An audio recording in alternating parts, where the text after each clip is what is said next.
स्वागत आहे तुमचं सिंपल अँड डिलिशियस रेसिपींमध्ये। आज आपण बनवणार आहोत बाहेरच्या गाड्यांवरची सेम बॉईल अंडा भुर्जी। मामा काय बनवते?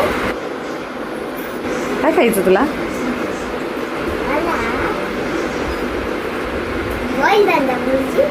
ओके, अंडा भुर्जीसाठी मी बारीक कांदा चिरून घेतलेला आहे, त्यानंतर लसूण, अद्रक, त्याच्यानंतर हिरवी मिरची, कोथिंबीरची पेस्ट करून घेतलेली आहे, टोमॅटोची पेस्ट केलेली आहे। हे सगळं व्यवस्थित शिजू दिलेलं आहे आणि त्यानंतर शिजल्यानंतर याच्यामध्ये आपल्याला मसाले पण ॲड करायचे। या साईडला माझ्या पोळ्याही चालू आहेत, काहींना पोळ्या खायच्या तर काहींना ब्रेड खायचे।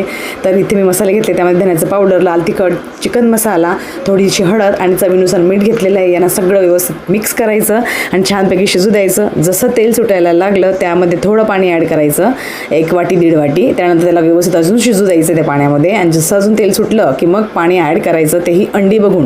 आता माझ्याकडे हे 1.5 डझन अंडी होती म्हणून मी थोडं बऱ्यापैकी पाणी टाकलं होतं, जवळपास 1.5 ते 2 ग्लास पाणी टाकलेलं होतं। कारण जेव्हा आपण भुर्जी हे सगळं स्मॅश केलेलं त्याच्यात टाकतो त्यावेळी पाणी आटतं अजून त्याच्यामध्ये, तर मी हाताने स्मॅश करून घेतलं। तुम्हाला हवं असेल तर बारीक चिरून घेऊ शकतात तुम्ही चाकूच्या सहाय्याने। आता इथे आपली भुर्जी तयार आहे। आता गरमागरम भुर्जी मी सर्व केलेली आहे ब्रेडसोबत, काहींना पोळीसोबत। तर आता आमच्या चिमुकलीला ही भुर्जी खूप आवडते, बघा किती चवीने खाते, खूप चविष्ट झालेली होती। तुम्ही घरी नक्की ट्राय करा, बाहेरची भुर्जी विसरून जाल। चला, खुश राहा, खात राहा, स्वस्त राहा, मस्त राहा।